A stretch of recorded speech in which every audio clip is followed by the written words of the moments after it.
Olá, estamos começando mais um Ponto de Vista. Você sempre aqui conosco pela Santa Cecília TV, neste horário da 1h30 da tarde, o horário que é uma tradição, não é?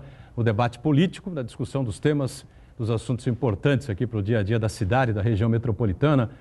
A política propriamente dita, né? Saúde, educação, meio ambiente, transporte, segurança pública, enfim, os temas que estão na pauta diária e, claro, os assuntos de interesse nacional também, que são muitos, né? E vêm se atropelando, como a gente cansa de repetir. Atropelando, porém, pouco resolvendo a situação brasileira nesses 4 primeiros meses, né, do governo Bolsonaro. Não temos aí uma luz no final do túnel. Evidentemente que não há como culpar nem responsabilizar o governo pelo estado de coisas que vive a economia do país, mas eu acho que pelo menos direcionar o discurso no dia 1º de maio ao trabalhador seria algo muito mais adequado e o presidente nem isso fez, né? Bom, lembrando sempre que nós temos uma reprise aqui do Ponto de Vista, sempre a partir das 20 horas, né, 8 da noite, aqui na Santa Cecília TV, para você acompanhar também. Quem está conosco nesta edição, nesta sexta-feira, é o deputado estadual Rodrigo Gamboli, que ele é do PSL e nos visita nesta edição aqui. Tudo bem, deputado? Prazer tê-lo a bordo. Tudo bem, Edgar. Muito obrigado pelo convite, aos amigos aqui da bancada, principalmente a todos que acompanham a TV Santa Cecília e esse programa é de muita qualidade aqui na Baixada Santista, o Ponto de Vista. Obrigado, deputado, por estar conosco. Quem ajuda a gente mais uma vez, participa e colabora aqui, é o comentarista político, cientista político, nosso Fernando Chagas, sempre um especialista em finanças públicas, não é? E antenado aí, preocupado com as contas do país, né, Chagas? Tudo bem aí? Tudo bem, olá amigos, um abraço a todos, especial nossos telespectadores. Realmente, as contas do país não vão nada bem, né? Mas antes de falar das contas do país, falar um pouco só da crise da Venezuela, né? Foi um debate muito acalorado durante essa semana, né? Rapidamente falando sobre a Venezuela. Um regime ditatorial como o da Venezuela, ela só cai de 3 maneiras. Cai com uma insurreição da população. Porém, a população da Venezuela não tem o seu principal instrumento para derrubar um governo ditador, que seriam as armas. O segundo ponto seria uma intervenção militar. Não acredito que os Estados Unidos façam uma intervenção militar até por uma questão geopolítica, porque teria que confrontar com a Rússia e com a China. A outra seria um golpe dentro do golpe, seria os militares derrubando o Maduro, e essa é a questão mais polêmica que tem, mas é que pode acontecer. Os militares derrubarem o Maduro, mas se derrubarem o Maduro, não assume o Guaidó, assume alguém do chavismo. Pode cair o Maduro por uma questão política, econômica e social. Mas os militares que vão decidir, os militares que apoiam o Maduro, decidir qual é o caminho da Venezuela. O caminho da Venezuela seria manter o chavismo. Há um grande apoio ainda da população da Venezuela ao chavismo, não ao Maduro, ao chavismo. E como o Boturão falou em questão de contas públicas, né? O nosso presidente Jair Bolsonaro, como ele já disse, ele não conhece de economia. Ele disse que a gasolina aumentaria, o diesel aumentaria no Brasil por causa da crise da Venezuela. A gasolina e o diesel vão aumentar por vários motivos, não por causa da crise da Venezuela. A Venezuela hoje, embora seja a maior reserva mundial de petróleo, ela não influencia o preço do petróleo no mundo, porque ela só hoje exporta petróleo para a Cuba e para a China.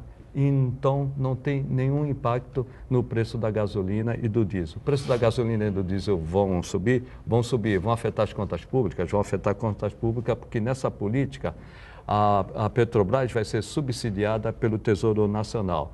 E isso afeta as contas públicas, mas não por causa da crise da Venezuela. O problema da energia em Roraima, né? Em Roraima. O problema da energia, sim. Só o estádio, só não, né? Claro, tem que respeitar a situação, porque pode haver um apagão total lá e não haver mais energia, não é? Isso não é uma houve. Preocupação, né?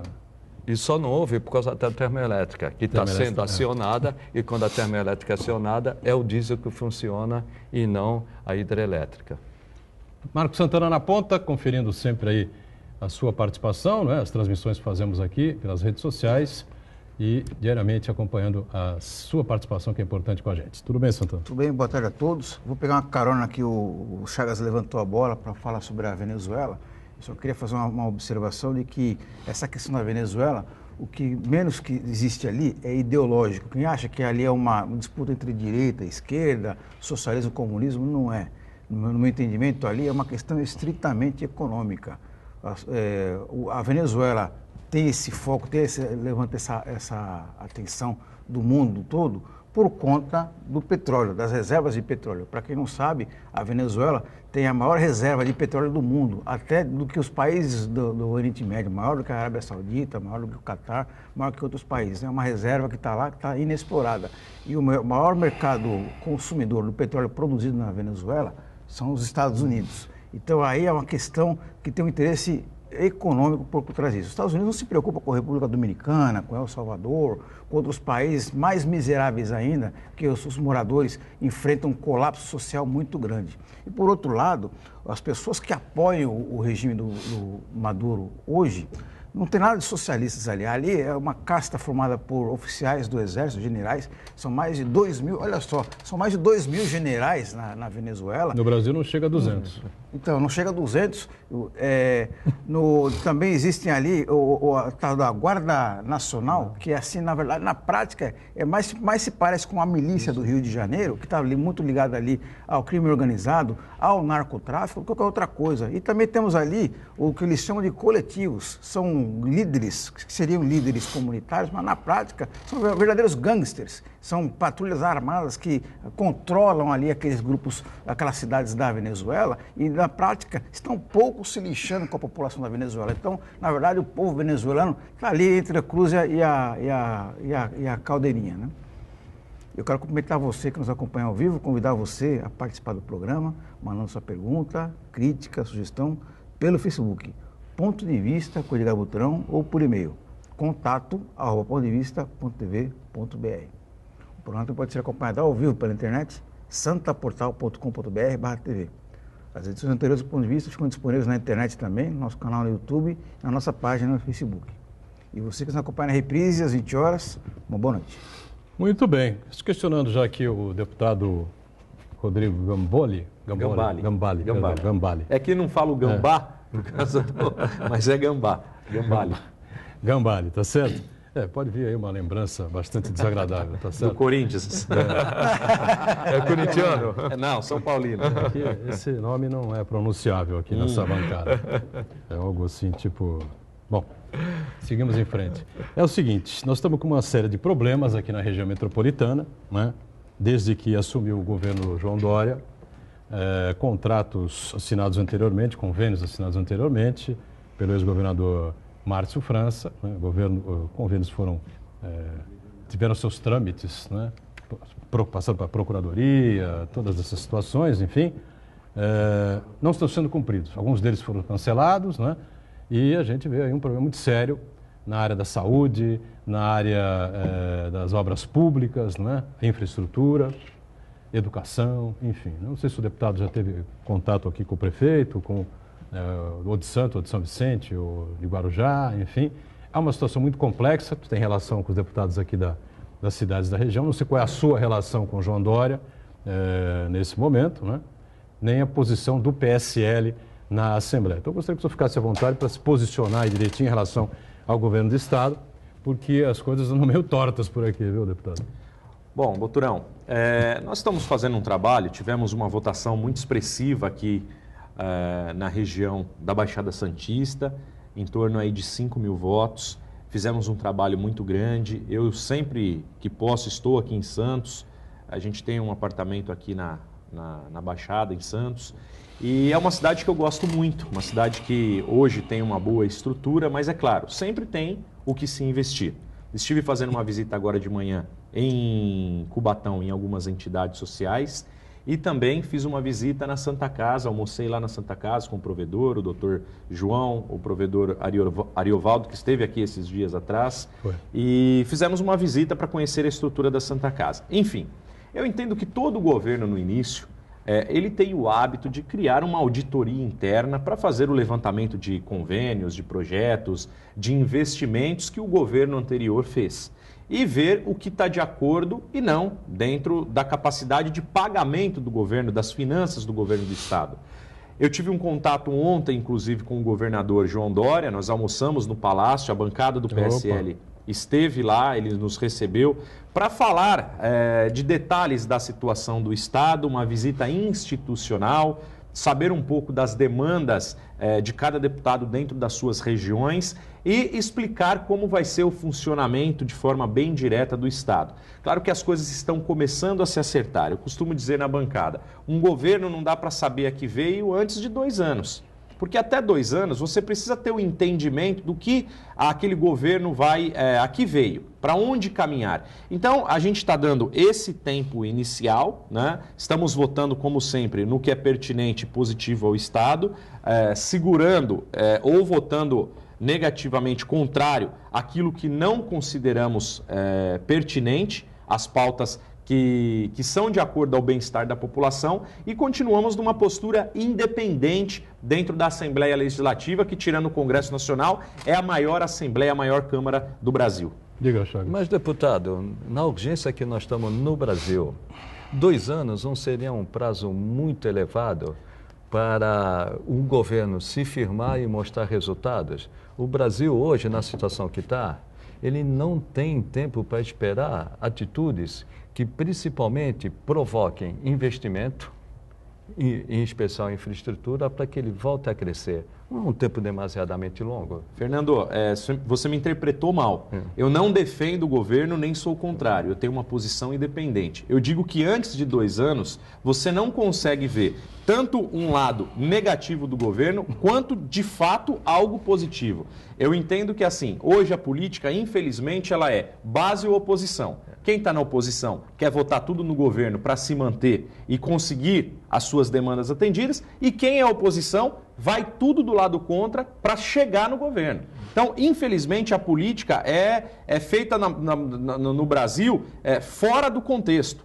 E o que eu quero pregar aqui é que a nossa bancada não é oposição e nem base. Ela é a favor do Estado. Então, eu acredito que dentro desse prazo nós começaremos a ver se o governo efetivamente funciona bem ou não. Nossa dependência com o governo é 0. Nós não vamos votar bem tudo a favor do governo durante 2 anos e, se não for bem, daqui 2 anos passar a votar tudo o contrário. Não, mas eu digo o seguinte, tem que haver um tempo. Agora, se formos estudar que o PSDB está há mais de 2 décadas à frente do governo do Estado, e a gente vê que o Estado de São Paulo não corresponde a tudo aquilo da grandeza que ele tem, é claro, se formos avaliar nesse conjunto, a coisa não está boa.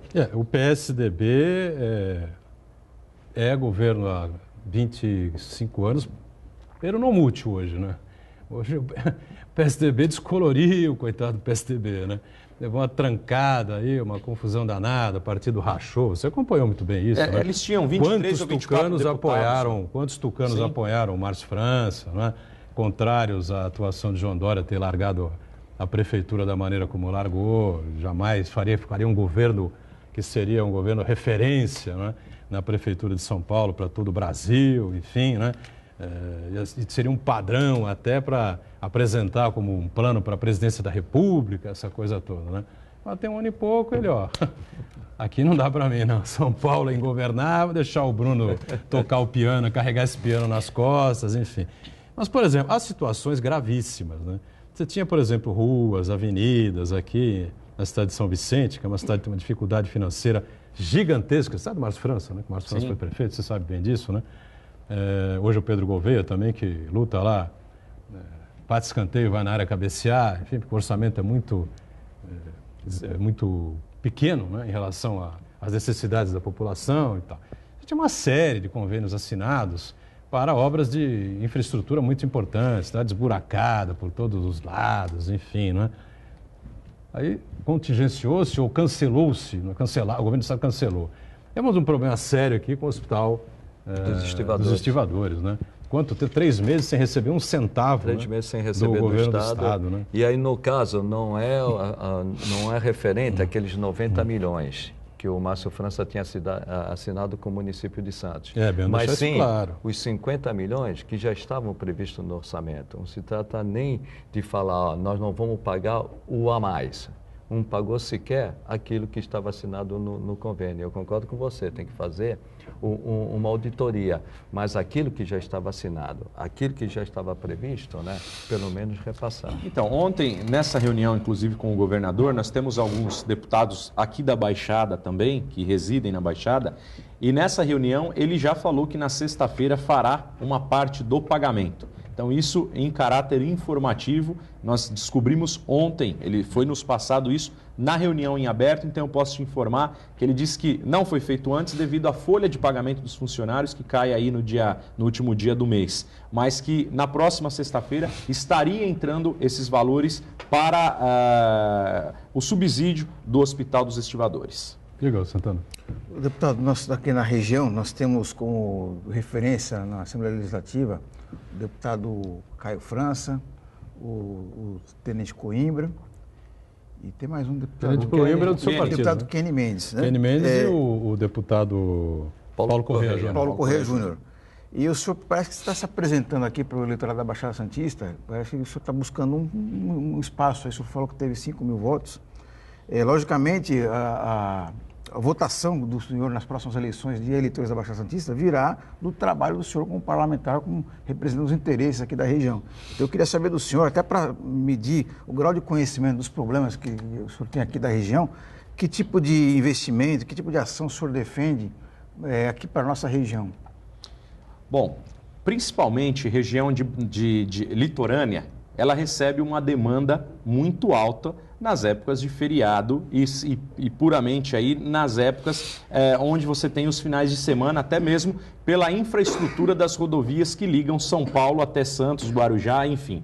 Então, hoje a gente luta por trazer investimentos dentro da área de rodovias e eu faço parte da Comissão dos Transportes Metropolitanos e também da Comissão das Rodovias, de Transportes e Comunicações. O Tenente Coimbra, que também é aqui da Baixada, faz parte comigo dessas comissões e o trabalho é fazer com que a parte viária, né, rodoviária daqui da região recebam esses investimentos, principalmente a cobrança em cima das concessionárias que cuidam aqui do projeto da região.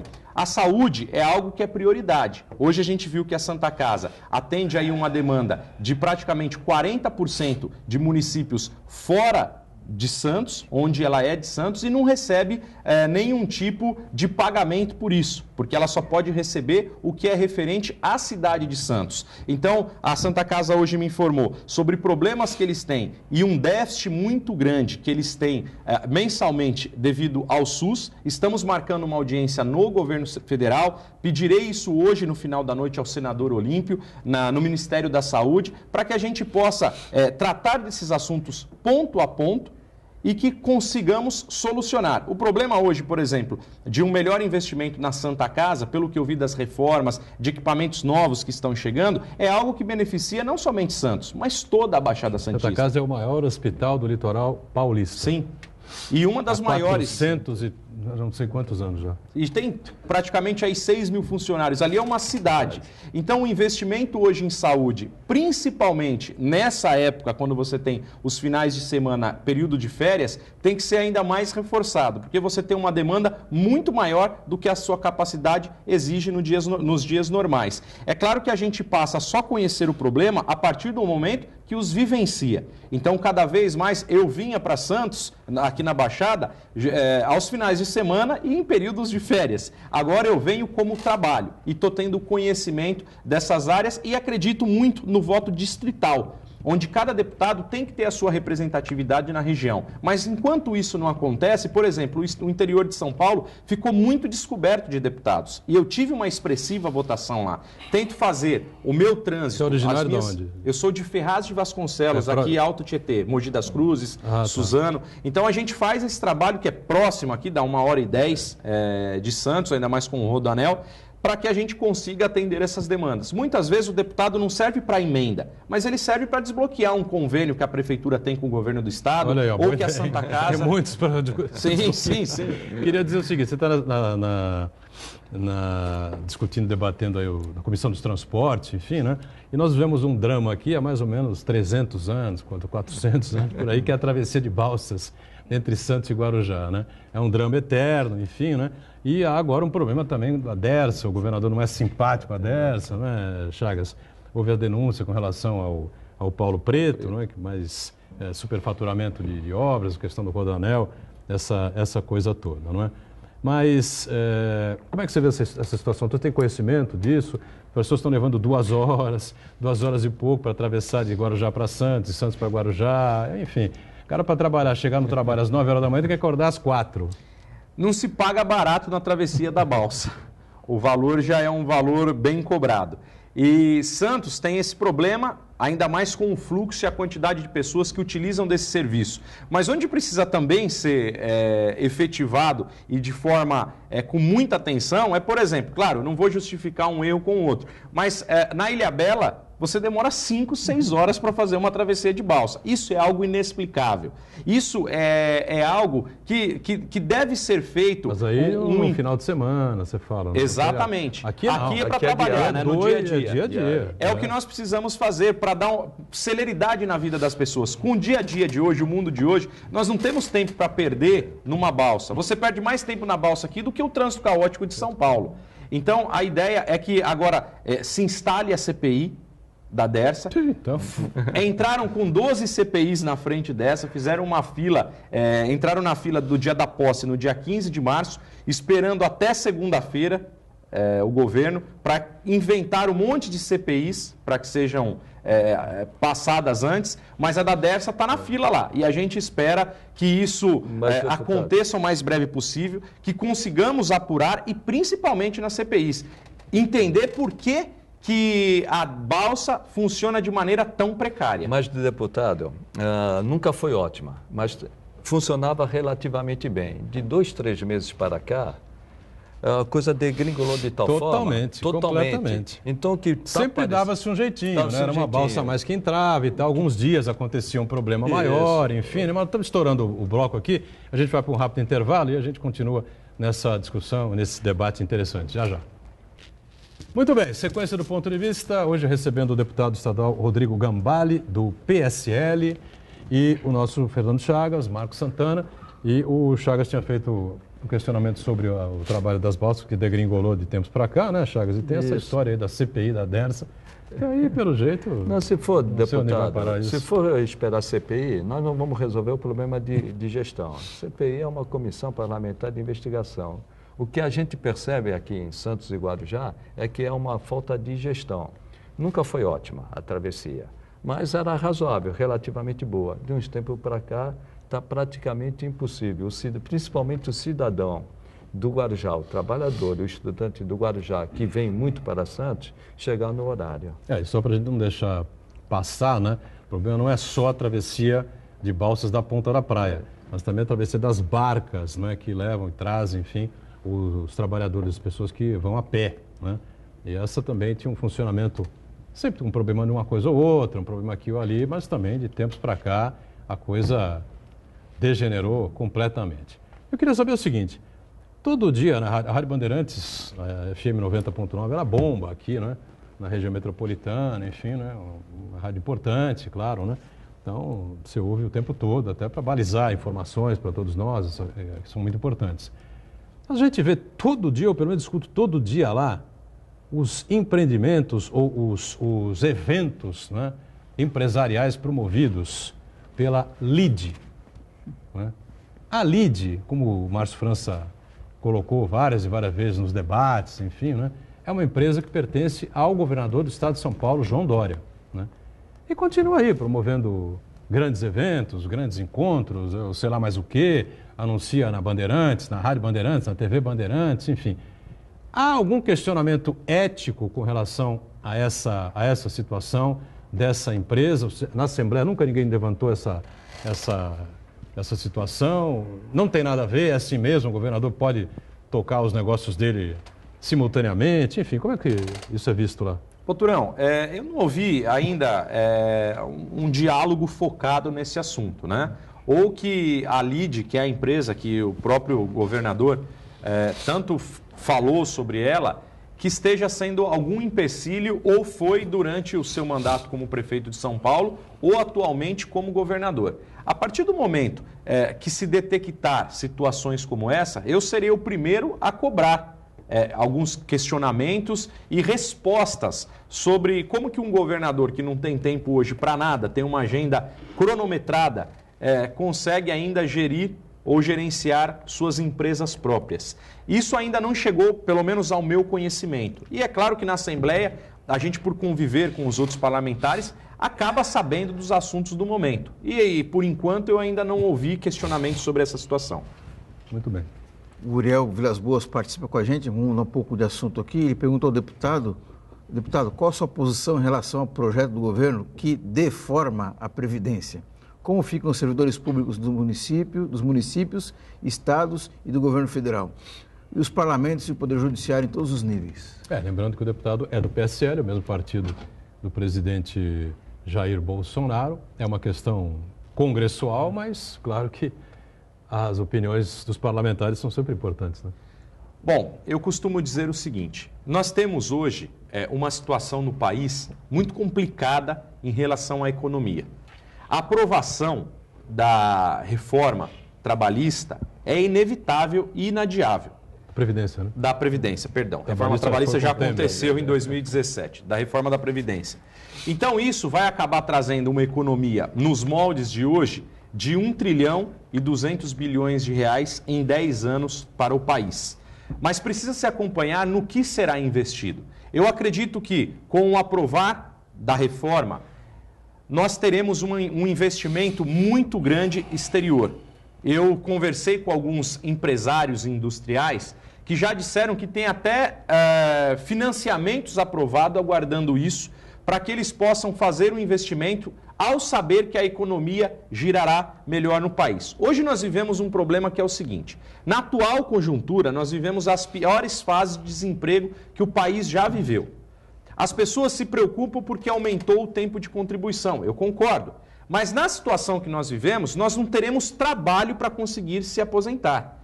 E o país tem ido para um rumo cada vez mais ruim. Hoje nós tivemos uma queda na indústria de 1,3%. É algo que não pode acontecer juntando-se a um governo que acabou de se iniciar. Só que isso já vieram de meses anteriores, com a comparação a março do ano passado.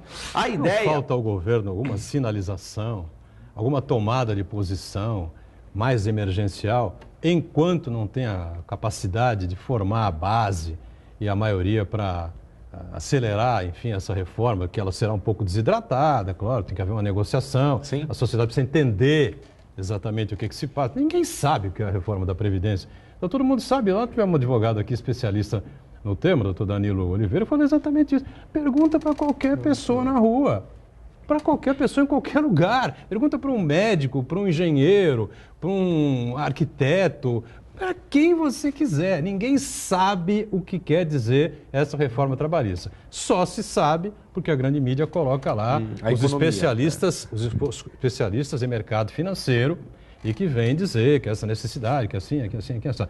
Há um especialista em finanças públicas aqui em Santos que aparentemente mudou de ideia, o Marcos Santana. Defendia com unhas e dentes que tinha que ter reforma, agora ele posta lá nas redes sociais, eu li uma parte e falei, o cara enlouqueceu, quer dizer. Então agora ele já acha que não é assim, porque arrombaram a Previdência ao longo de tantos e tantos anos, então tinha que cobrar de quem deve, de quem não. Ou seja, é um debate que eu entendo que precisaria ser feito. Acho que tem que se mexer, precisa mudar, enfim, claro que tem esse risco todo.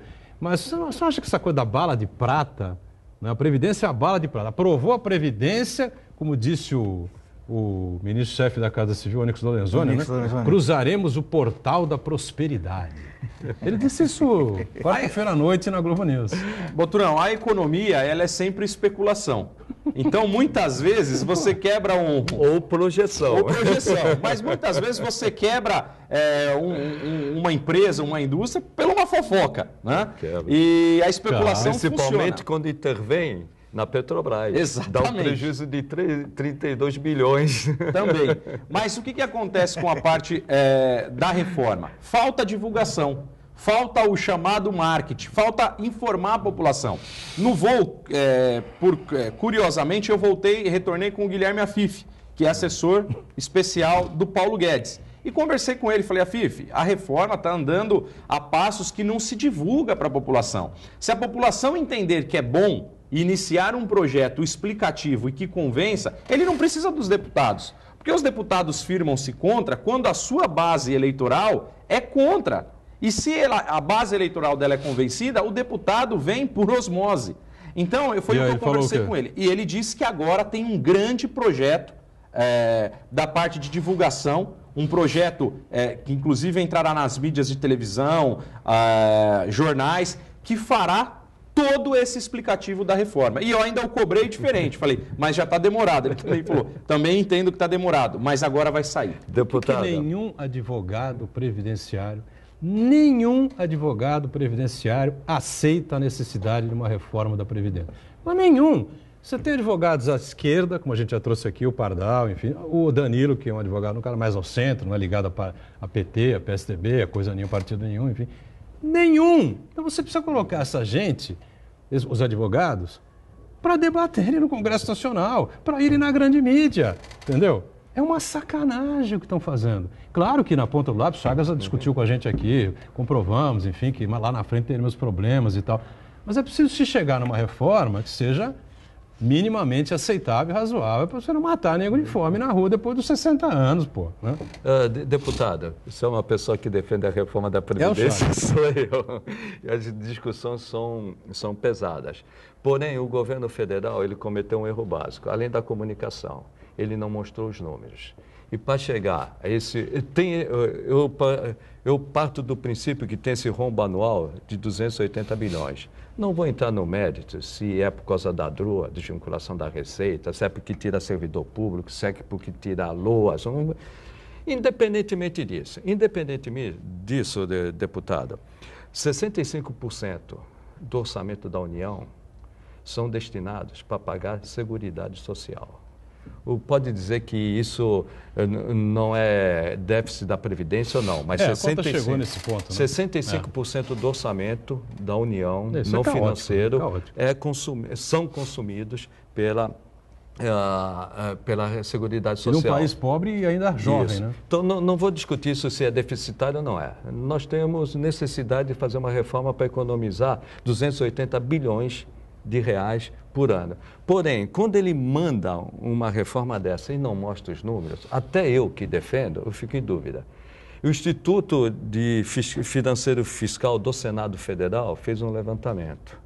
E para chegar a esse 1 bilhão e 200, além de... 1 trilhão.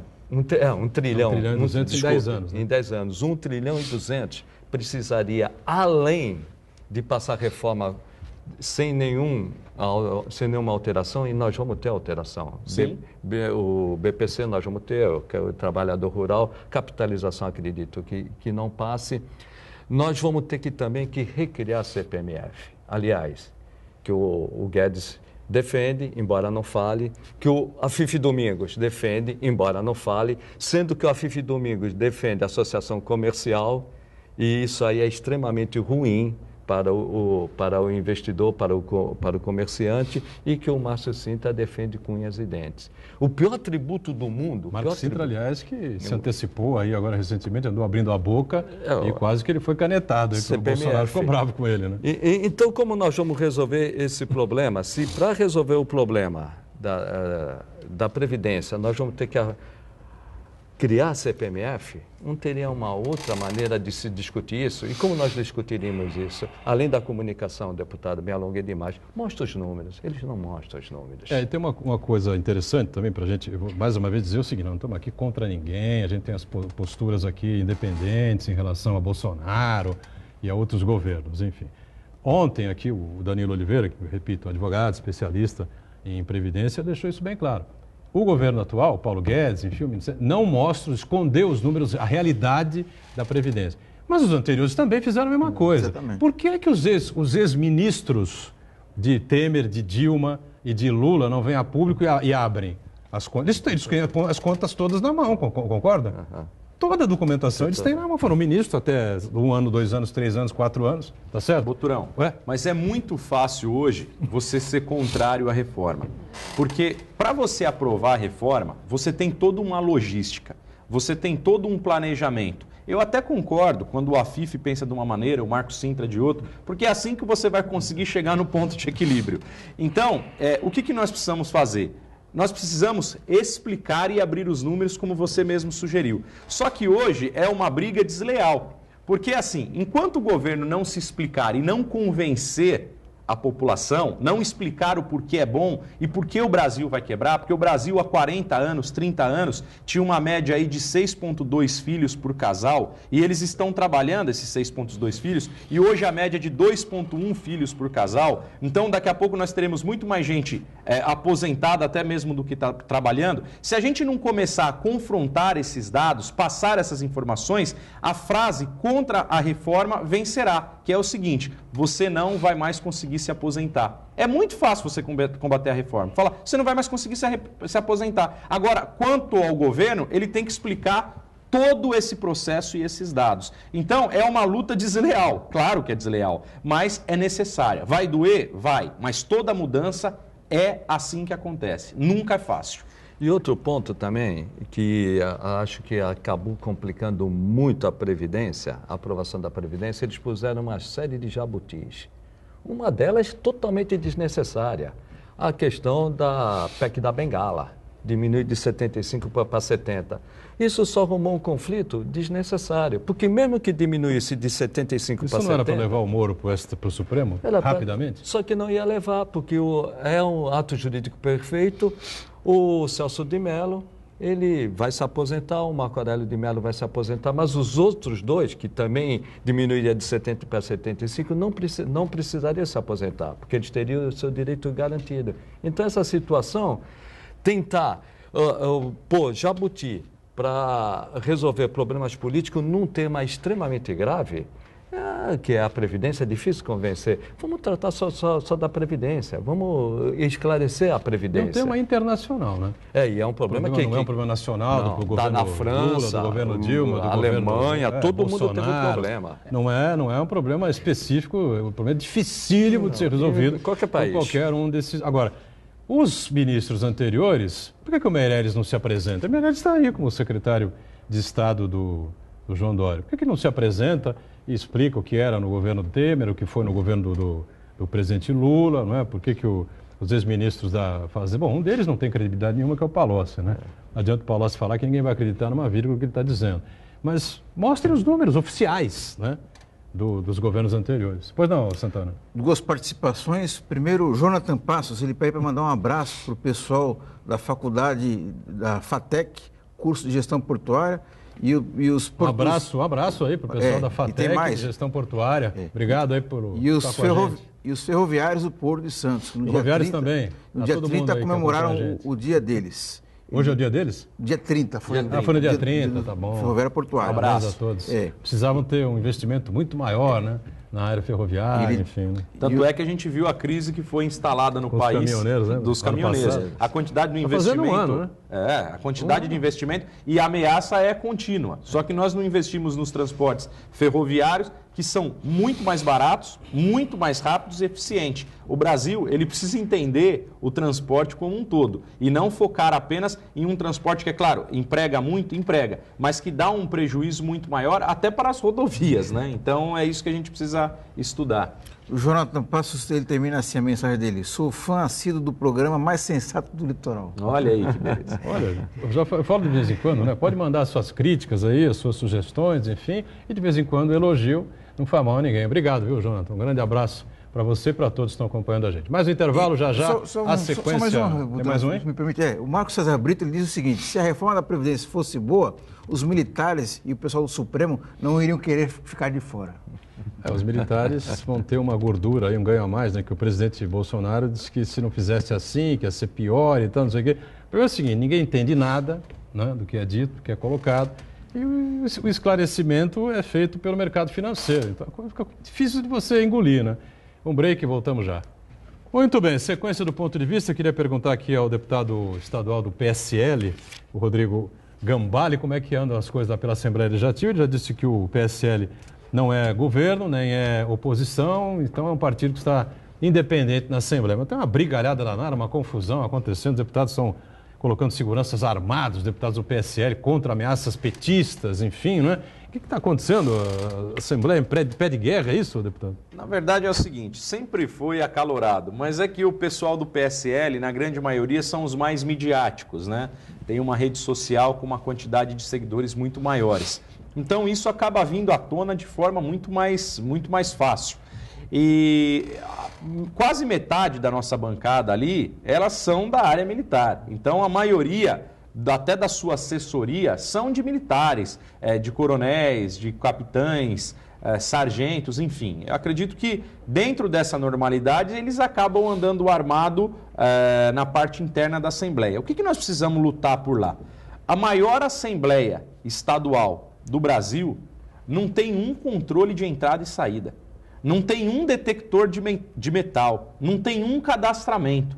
Mesmo tendo uma quantidade de policiais militares necessária e suficiente dentro da casa, mas não acontece nenhum tipo de averiguação de quem está entrando e saindo. Então ali é um alvo muito fácil.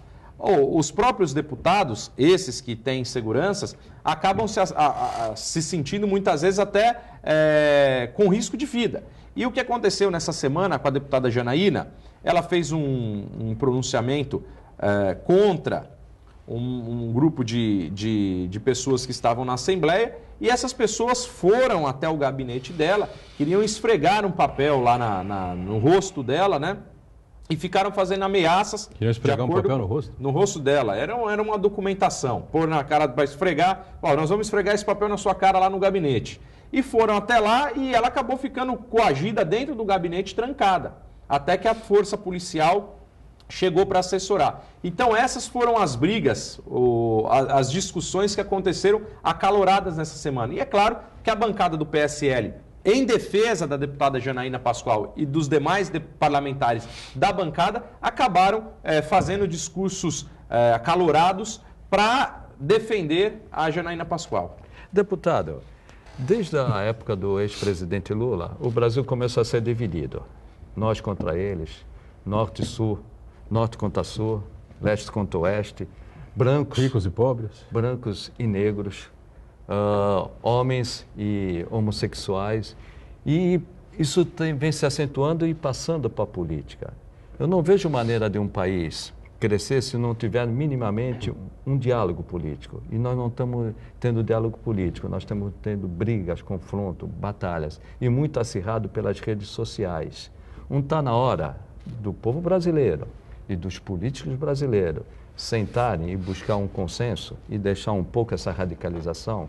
Porque quando o presidente Bolsonaro assumiu, ele disse que ia acabar com a ideologia. O que ele tem mais feito hoje é acentuar a ideologia e radicalizando cada vez mais. Concordo. Não foi o Bolsonaro que começou essa briga, foi o PT, mas tem se acentuado. Não está na hora de dar um tempo e buscar o interesse do Brasil? Bom, eu não entendo, eu gostaria até que o senhor me pontuasse onde ele tem apoiado isso, essa segregação. Porque eu acho que toda segregação é muito ruim. É claro que fizeram essa pecha com ele, de alguns comentários e entrevistas que ele fez na televisão. Mas dos momentos que eu vi, até com pessoas em bastidores, eu não vi esse tipo de preconceito. Posso dar um só? Por favor. Emblemático? Intervir no Banco do Brasil, no seu comercial de televisão, que era essencialmente comercial. Essencialmente deputado, comercial. O senhor vai desculpar, mas os exemplos são vários. Acho que precisaria fazer um programa inteiro aqui só para exemplificar declarações homofóbicas, racistas, xenófobas do Jair Bolsonaro. O Chagas citou esse caso, eu posso citar também um caso que ele falou um assunto que não tinha nada a ver, que ele convidando os homens a fazer turismo sexual no Brasil e repudiando os homossexuais que visitem o Brasil, sendo que o turismo, seja para homens, mulheres, homossexuais, heterossexuais, é uma atividade econômica muito importante para o Brasil. Então não faltam exemplos. Semana passada, turismo gay no Brasil, não podemos admitir turismo gay no Brasil. As famílias têm que ser respeitadas, enfim. Tá. Mas o cara vier aqui fazer sexo com as nossas mulheres, não tem problema. Esse é um debate que não duraria um programa. Deputado, é muito difícil defender as posições do Jair Bolsonaro. Não, mas eu vou explicar. Eu vou falar de maneira bem sucinta. Eu não estou tentando defender. O que eu estou querendo dizer é o seguinte. Hoje, tudo que ele fala, e eu nem preciso defender, ele é presidente da República, eu sou um deputado estadual. o que ele fala hoje tem uma potencialidade de 1000 vezes maior do que todos os outros falam. Mas ele precisa saber disso. Né? Ele é presidente. Concordo, sim, mas eu estou relacionando isso em comparativo à própria Dilma e o próprio presidente Lula. O Lula foi o cara que eu vi hoje, que até hoje fez mais discursos, se você for procurar as frases, racistas, preconceituosos. Mas pelo genótipo dele, pelo estereótipo dele, você entende aquilo como brincadeira. E o Bolsonaro como racista, como homofóbico, como xenófobo. Então, o que acontece? Se você for levar isso ao pé da letra, todos fizeram a mesma coisa. Acho errado de todos, porque são presidente da República e tem que entender o posicionamento que vive. Se candidataram para isso. Mas agora todos comentaram deslize. Só que o Bolsonaro é potencializado. Deixa eu dizer uma coisa. Assim, ele ontem fez um discurso falando sobre a Venezuela e aí questão econômica na América Latina e tal, não sei o quê, né? Não queremos outra Venezuela mais ao sul do Brasil. Está se referindo à Argentina. Argentina com a possibilidade de... Por que você acha que o presidente da Argentina, né, o presidente do Congresso, os congressistas, né, na Argentina, podem entender quando um presidente da República do Brasil diz uma coisa dessas, né? Assintosa, agressivo, como quem diz. Só falta ele dizer, a Argentina está numa meme tão grande que daqui a pouco vai virar Venezuela. Nós temos que dar um jeito aí, não sei como que nós vamos fazer e tal, porque há uma influência, né, nessa nossa queda industrial também, com a dificuldade dos problemas financeiros e econômicos gravíssimos que vem passando da Argentina. E ainda há a ameaça, que o Bolsonaro também citou na semana passada, também não tinha nada que dizer isso, uma possibilidade da volta de Cristina Kirchner à presidência da República. Parece que ela é candidata, né, novamente à presidência, enfim. Bolsonaro não tem nada com isso, lá eles que resolvam, né, quem será o candidato ou não. Então, tem coisas que, independente de qualquer coisa, demonstram despreparo. Completamente. Como demonstra o despreparo do ex-governo de aplicar bilhões na Cuba para fazer o Porto de Cuba. Mas isso o ex-governo já foi. Que foi efetivo. Não, mas já foi, mas já foi. Quem agora esquece os erros do passado está fadado a cometê-los no mas é que tá, essa defesa que o senhor faz é a defesa que todos aqueles fanáticos fazem. Não, mas eu não sou fanático. Se você me acompanhar, você vai ver que eu não sou. Esse daí... Está puxando um tema que não tem nada a ver comigo. E aí eu preciso... eu não posso carregar esse fardo.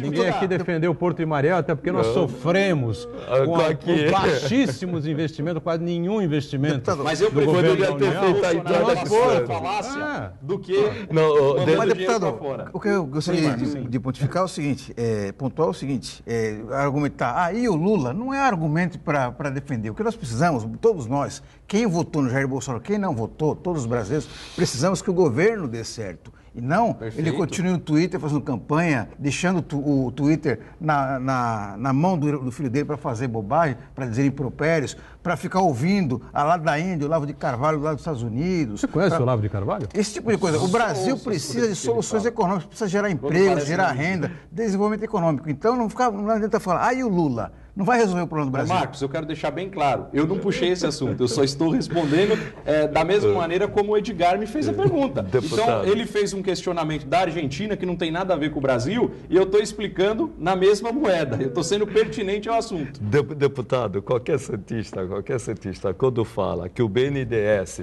deu dinheiro para o Porto de Cuba, reclama que esse dinheiro podia vir para o Porto de Santos.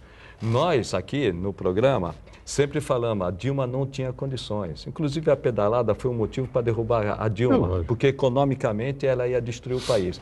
Isso já como passou. Derrubou o Collor. O medo que nós temos no programa, deputado, é que o Bolsonaro tome da Dilma a faixa de pior presidente da República da história.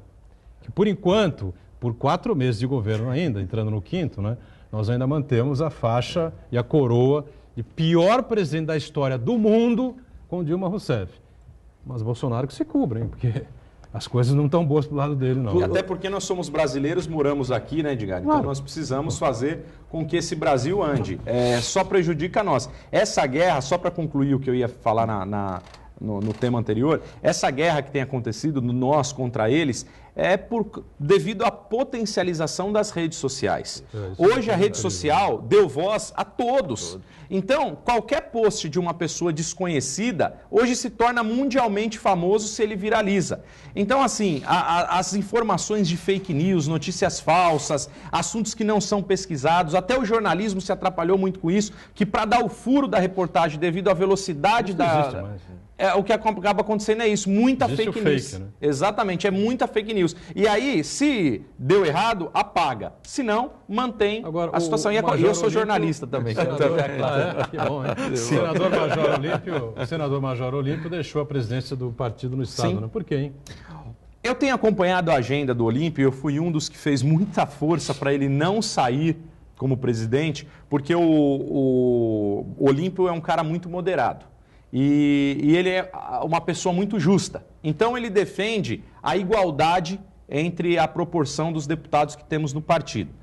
Mas eu tenho acompanhado que a agenda dele, a minha, eu sinto como complicada. A dele é 10 vezes mais. Ele, como um senador de São Paulo, que nós só temos aqui 3, é requisitado 100% do seu tempo, de domingo a domingo. Então eu creio que essa reunião semanal da executiva estadual atrapalhava ele. E ele é uma pessoa que, se ele não fizer, ele não delega para outro na função dele. Ele já passa a bandeira e fala, para mim não dá, porque eu não vou conseguir. Ele não fica pedindo para alguém cobri-lo. Então, eu acredito que esse foi o maior motivo. A falta de agenda, e ele falou, eu estou tendo problema de saúde com tanta coisa que eu tenho que cuidar. Porque você imagina, o PSL passou um partido que não tinha executiva praticamente municipais, praticamente em nenhum município de São Paulo. Nós tínhamos, se eu não me engano, 150 dos 645 municípios e passou a ser o partido mais desejado. Então, sempre quando um grupo queria o PSL, falava mal do outro. Imagina como que ficava a cabeça dele. Isso é para quem tem tempo, cuidar da executiva. Claro, O deputado, na eleição presidencial do ano passado, a gente percebeu uma polarização muito forte entre PT e anti-PT. No caso, o anti-PT foi Jair Bolsonaro. E essa disputa nacional acabou contaminando as disputas locais, estaduais. Inclusive em São Paulo, e até parece que foi um fator determinante para a vitória do João Dória. E o João Dória, ele tentou pegar uma carona aí e fazer o tal do voto Bolsodória, né? Mas ainda assim, vários candidatos do PSL perceberam que não é a melhor opção seria o Márcio França, o tal chamado o voto Bolsomárcio, né? Entre eles, o Major Olímpio e o senhor, né? Então eu queria que o senhor falasse, por que naquele momento os candidatos do PSL decidiram apoiar o Márcio França? Quais as principais características positivas que viam no Márcio França e as características negativas que viam no João Dória para definir esse apoio? Eu acredito que cada deputado, naquele momento, como alguns ficaram neutros, outros fizeram apoio ao Dória ou apoio ao Márcio. Janaína Pascoal, por exemplo, não apoiou o Márcio. Ficou neutra, nem o próprio Dória. Então, houve até uma neutralidade. O que acontece? Eu acredito que o deputado apoie por questão de proximidade. Que uma proximidade com o governador é muito importante para quê? Para que ele resolva as suas demandas regionais e locais. O que o deputado quer, o que o vereador quer? Atender o seu eleitorado, a sua cidade, o seu bairro. Então essa é a proximidade que você acaba tendo com o governador. Agora, passaram-se as eleições, não pode existir o nós contra eles. Nós temos que entender que nós temos um presidente e um único governador. Então agora o Dória é governador do estado e o Bolsonaro presidente da República, do Brasil. Se nós ficarmos agindo contra, parece que estamos torcendo contra o Estado. E eu quero que o Dória seja o melhor governador da história e que o Bolsonaro seja o melhor presidente da história. Mas isso não depende de mim, depende deles. Tanto é que os cargos que eles elegem e escolhem para ser os seus secretários, a sua equipe técnica, é cargo de confiança, como o próprio nome diz, que do latim é o cargo que ele demite e contrata com aceno de cabeça. Então, a responsabilidade até das secretarias não é simplesmente do secretário, mas sim do executivo, porque foi o executivo que os escolheu para estarem lá. E nesse sentido, os atuais governantes, não só Bolsonaro, Witzel é outro, Zema é outro, não estão confundindo o toma lá da cá com a articulação política? Uma coisa é o toma lá da cá, outra coisa é a articulação política. Não está havendo uma confusão nisso? Olha, nós temos um sistema de presidencialismo de coalizão no Brasil. Então, o que aconteceu? nas profissões existem os dois lados em todas, o bom e o ruim. O problema é que nós abrimos todos os dias as páginas da internet, lemos o jornal e nós vemos uma notícia de corrupção na capa. A política ficou algo vergonhoso para o brasileiro. Hoje, quando você fala, por exemplo, em parceria, vai mandar uma quantidade de 5 milhões de emenda para tal deputado. Não parece que ele vai mandar 5 milhões para o deputado falar, ó, manda para os municípios da sua região. Parece que ele está mandando 5 milhões para o deputado pôr no bolso. Então é isso que está acontecendo, está havendo essa confusão. Satanizaram a política. Satanizaram a política. E na política não existe o corporativismo. Em todas as categorias existem. O político parece que é assim, não, quanto aquele pior for, melhor para mim. Então, enquanto não houver uma defesa da classe política, pode ver os candidatos. Os candidatos que têm aí empresas, indústrias, são profissionais liberais, até pessoas que são pessoas de bem na sociedade, têm vergonha de se anunciar como políticos. E eu costumo dizer, o político que tem vergonha de se colocar como político, será uma vergonha se tornar político. Só para fechar rapidamente, sim ou não, na sua opinião, a Janaína Pascoal será candidata à Prefeitura de São Paulo? Eu vou falar não, porque ela garante que não. Certeza que não. Deputado, prazer recebê-lo aqui, obrigado pela participação conosco. O Chagas está sempre aqui no programa, Marcos Santana diariamente aqui com a gente e nós com você. 1h30 da tarde, sempre ao vivo, ponto de vista, aqui na Santa Cecília TV, reprise às 8 da noite. Tchau, gente. Valeu. Muito obrigado.